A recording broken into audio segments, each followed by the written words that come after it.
Hello, Ken. How are you this evening? Dan, never better. How are you, my friend? I am excellent. You might notice there's one difference in this environment that I'm in, and it's that license plate that I took off the car.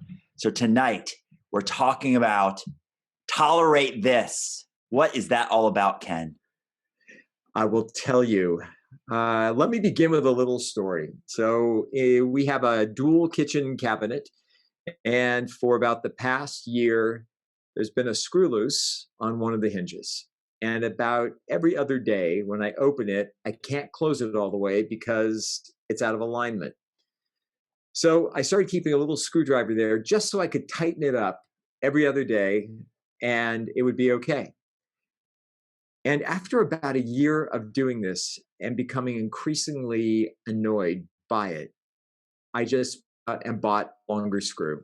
I put it in, and there's no problem anymore. The cabinet stays exactly where it's supposed to stay. The door opens and closes perfectly. It's all in alignment. And Dan, it got me thinking about things that we tolerate. What do we tolerate in our lives personally? What do we tolerate professionally? What do we tolerate at work, whether it's a physical space or just in our interactions with other people? What do we tolerate from our clients that might just be bad behavior? So that's what this is about. It's about the stuff that we tolerate that is just eating away at us. And I would suggest that doing a little evaluation of this stuff, I found a dozen things that I just tolerate because it was, quote, easier to use the cabinet analogy, the screwdriver out and just tighten it up.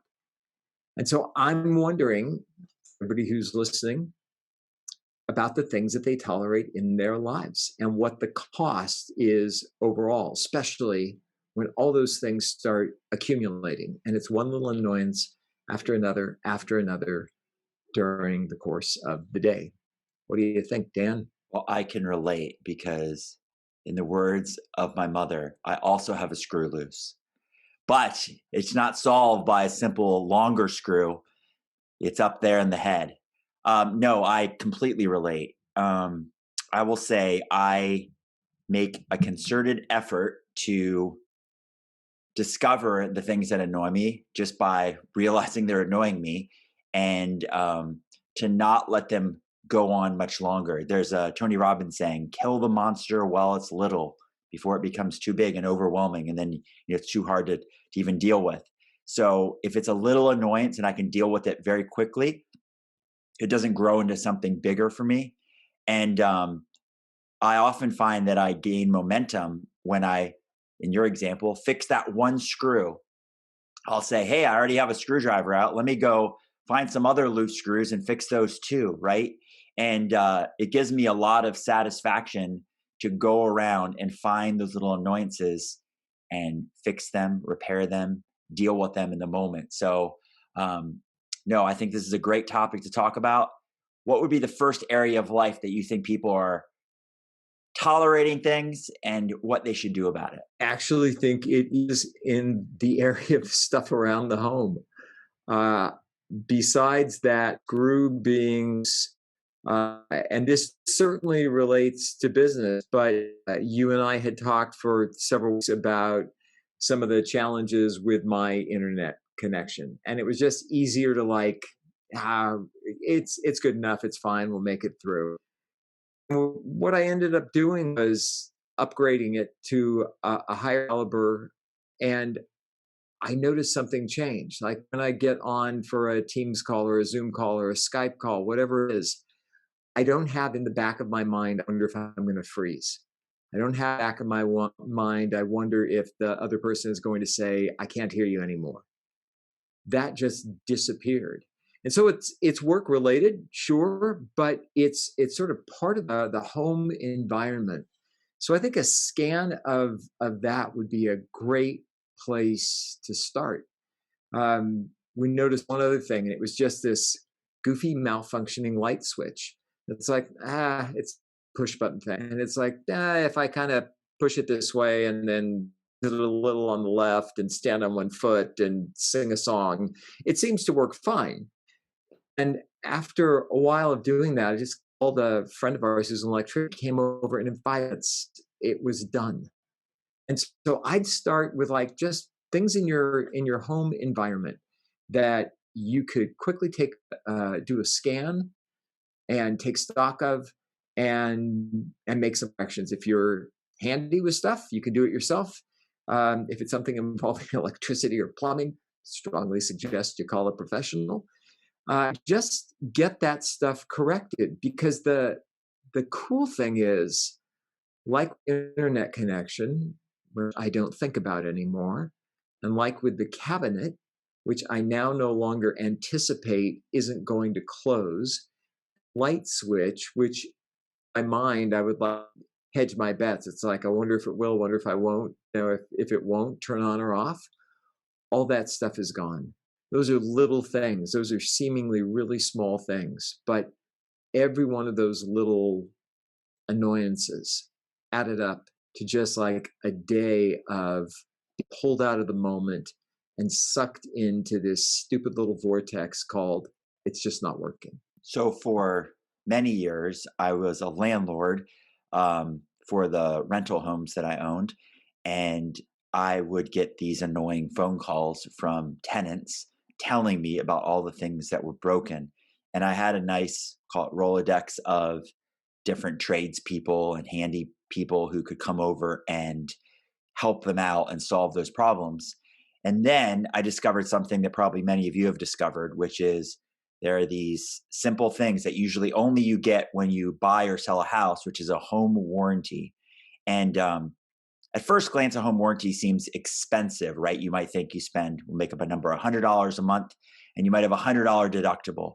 Um, but what I found that it did really well, which I think is a good lesson for everybody, is it made the tenants stop focusing on the little annoyances and to wait and group together annoyances. Meaning that if I covered the monthly fee, let's say it's $100 a month, I would tell them, in return, if you have any issue with electrical, plumbing, HVAC, appliances, etc., you will call this number and they'll send a technician out to repair it. But here's the catch: you're covering the deductible, and the deductible, let's say, is $100 as well. Now, for $100, they'll fix one light switch that's broken or one outlet, or they'll fix 50, right? So instead of calling every time a little light switch or outlet goes wonky, why don't you wait until it's annoying enough where you get your money's worth for that deductible and you can fix 5 things at the same time, right? Or that like weird thing on the toilet. Maybe it's 3 toilets that have an issue and a shower, right? So the plumber can do all that work for one. So I think the same way that you can look at your house first, I would say group it together, meaning decide now on a time that you're going to like handle all the annoyances, right? So let's say today, start making a list, and then say this weekend, my day off will be Sunday. So I'm going to spend whatever it takes, let's say an hour on Sunday. I'll make my list. I'll go to my list and say, these are my 5 annoyances, and get them all 5 wrapped up in that hour. And I'm telling you, you'll feel so much better, just like those people, knowing that it was time well spent to get all of them done at the same time versus having to then find something new and find something new and find something new, but get it all done at once. So what I like about that, besides the cost saving thing, because whether or not you have a home warranty, if you're calling an electrician out, it's cheaper to have come out one time and make 3 repairs than it is to have them come out 3 times and make 1 repair each time. So I love the intentionality of it, because the process for me wasn't just, oh, it's the cabinet. It was the opportunity to examine everything throughout the house, take a walk through, and actually try switches, try doors, try, whatever it happened to be. And there was something great about being so intentional and about actually examining things. And again, it's light switches, it's cabinet doors. But as I looked a bit more deeply, I spent this afternoon, can't see, there's a big whiteboard over here, and I just started whiteboarding out things that I tolerate in my work.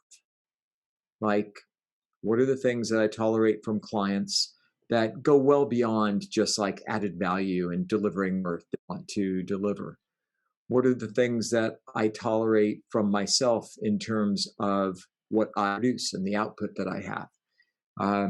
How often do I, wait to get things out too close to a deadline so that it causes stress around the house? And it was just a great examination and a wonderful opportunity for me to then take stock of that, of my work life, and make a list of changes that I'm committed to implementing starting tomorrow. So in one of the companies that I do consulting with, they have a great like system for scheduling appointments for their people, and like a really big company. And in just one of their 35 offices, they get upwards of 60 appointments a day scheduled for their salespeople. And the consistent, I'll say, complaint that I got from the salespeople was that they were like driving all over the map to go to their appointments. And as I started to understand further, I learned that there were people who live, let's say, in the South, who in the course of a day would drive to the North and then drive over to the West, right? And then they'd drive home down to the South. And there are people who live in the North who would drive down to the South, right? And then over to the east, whatever, you know what I mean? And then up north. It's like it seemed to just kind of there was no method, I'll say, to the madness. There was a little bit, but it was almost like the reactionary thing. And what all the salespeople were doing is tolerating this annoyance because they thought, I don't have any choice. This is what I was hired to do. Right. So they weren't speaking up. They weren't coming up with ideas to make this better. And when I went to management, the first level of management, right over top of the salespeople, their response was very similar. They're like, they knew this was the deal when they took the job, right? They interviewed and they were aware that they'd be driving up towards an hour each direction for these appointments. And they compared it to other offices and said, compared to the other offices in the country, our office actually drives less than those offices. And it made me think that we often tolerate things because we compare it to something that's worse. And then we rationalize it to ourselves like, it's not that bad, right? But if my opinion is, if it annoys you even a little bit, it's worth at least addressing and seeing if you can do something about it. And in the case of this company, it it was as simple a fix as the sales manager believed, that's not my department. My department's not scheduling. My department is sales. But I said, well, you have the ability to move things around, right? Once it's scheduled. Yes. So what if the salespeople, you just had a map of where they lived and they just like trading cards, they could just trade appointments and then they could run more appointments. And then there's less of a backlog and people are happier and because they're more efficient and they have more time and everybody's happier. So anyway, the point of the story is simply that I think a lot of times we tolerate things for an extended period because we don't feel we can do anything about it. And we've often rationalized and compared ourselves to others who are worse off and say, maybe I shouldn't even be complaining about this or focus on it because it's not as bad as other people. But my opinion is if you spend any mental energy on it, it's worth addressing and it's worth trying to come up with a solution. It's perfect. And new client that I just started working today, um, we went through a list of questions, and more often than not, the answer was because we've always done it that way. That was just it. It's like, it's just the way we've always done it. And it was like blinders were removed from their eyes when I said, you don't have to do it this way just because it's the way you've always done it. We should evaluate it, see how efficient it is, see how effective it is, and then make a decision to keep it or to change it. And I agree with what you said about the comparison piece. You think about all these phrases. We've always done it that way. Oh, you think you have it bad. It's not nearly as bad as Joe working in marketing. They really have it. It's really messed up over there, as if really messed up is some sort of benchmark And as long as you're slightly above that, if you're just messed up and not really messed up, then that's somehow better and okay. And so I'd urge people to look at their language too. And if you find yourself saying, like what you said, Dan, it's not as bad as Joe over in marketing, or we've always done it this way, man, stop right there and ask yourself not what the comparison is and not how you've always done it, but ask yourself how you want it to be. Like, what would make it more efficient? What would make it more effective? How could you get more sales calls in? How could you do something with less effort that will produce a better result? Those are the questions that I'd love to see people think about and act on, because that's when change really happens. So I like it's a couple of years ago, but that Marie Kondo thing about organization. I think that's her name. And she would ask the question, "Does this bring me joy?" So I think that's the flip side. We always want to come back to the positive, and I think it's not just something's intolerable, but you're asked the question like, "Does this bring me joy?" Right? Because we all have choices. I often use this as a funny example in coaching where I say to people, "Listen, if you don't like your spouse, get divorced. If you don't like your kids, be a deadbeat dad. If you don't like your job, quit. If you don't like to pay taxes, be a tax evader. If you don't like it, go through a list. It's like, please understand, you're making choices. You're making choices to follow the system, right? To stick with that spouse, to stick with that job, to follow whatever rules are in the world. Um, you're not stuck. No one has a gun to your head. You're not actually in jail, hopefully, right? So when you think about it, you're making choices every day. We should be striving for things that bring us joy, things that make us happy. So it doesn't necessarily have to be so annoying, but we can say, what would be a way that I could do this that could bring me joy, bring me some peace, or make me happy as I do it, right? And you can do that with even difficult circumstances, things that are intolerable. But I think it's more of that focus of when you have decisions to be made, I could do it this way or this way. I could let that go or I could handle it. You ask, which would bring me joy? To just ignore it and let it go and not focus on it, or to deal with it, address it, or try something different or do something different. So go from something that's intolerable and try to find something that will bring you joy. Picking up on that, you can do that with things that are already working, and take a look at stuff that, even if it's working okay. I love that question about whether or not it's producing joy. If it's something that actually feeds you, because you could actually do an audit of the entire day and ask yourself, even for the stuff that goes well, is there a way to do it that's going to feed me? Is there a way to do it that's going to bring me happiness or joy? Is there a way to do it that might benefit somebody else more? It's like that notion of good to great. Uh, Once you've moved out of that space of it stinks and you've got it to working, or even if it just is working, how do we go from that to a place that's even higher? How do we continue to elevate things? And that to me is the real win. It's not just eliminating the negative.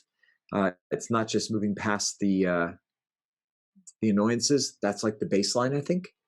But once we get past that, is there a way to continue to elevate things for your benefit, and really to, if it's something that affects other people, to set them up for success? Because that's probably one of my greatest sources of joy, when I know that somebody that I'm working with, or a client that I'm serving, I've helped to set them up for success. Man, it just makes everything I've done worthwhile. And I tend to repeat myself, but these are probably my core theses that I like the most, which is I love the Serenity Prayer because I think anything that you look at, you should ask yourself that question like, is this something I can do something about, right? Is it something that I can change?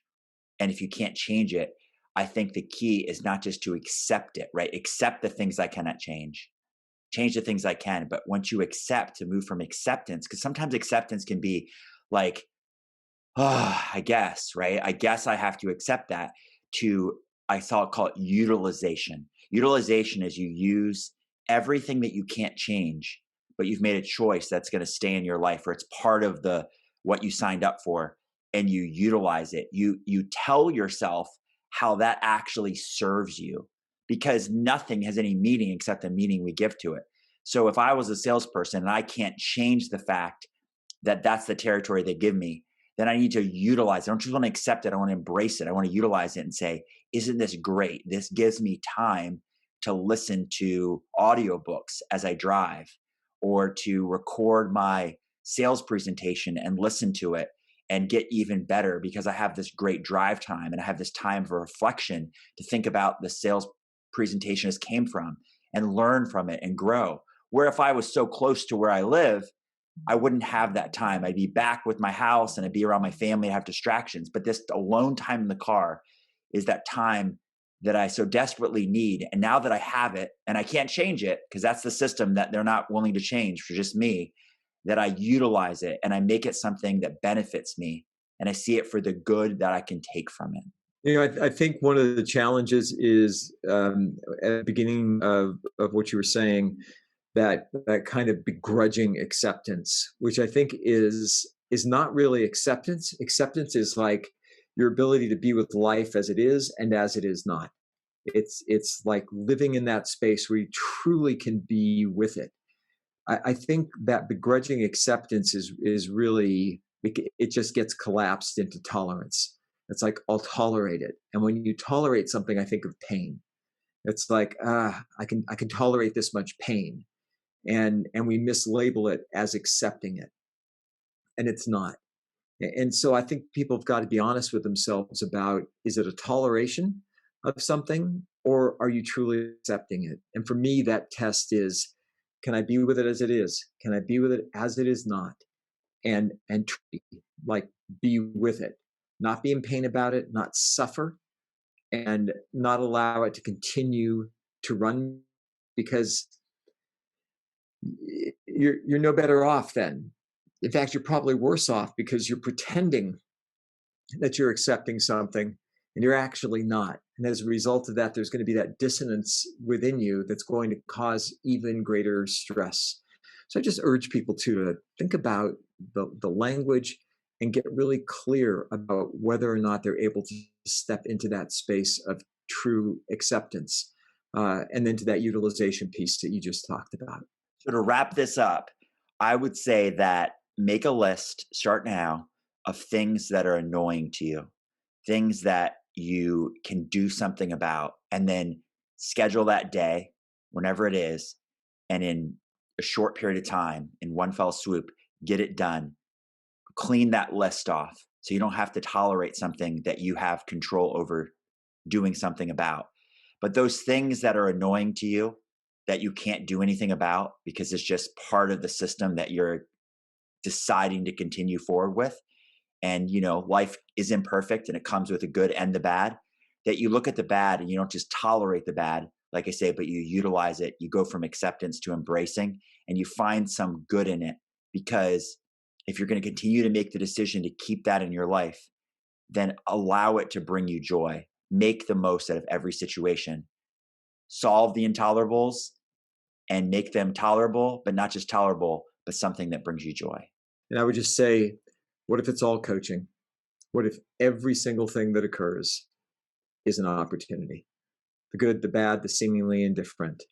If you can take it on in that way, all of it's there for your benefit, to help you grow, to help you learn patience, to give you an opportunity to celebrate, to provide an opportunity to help somebody else. And take it on from that perspective, you're going to be in great shape.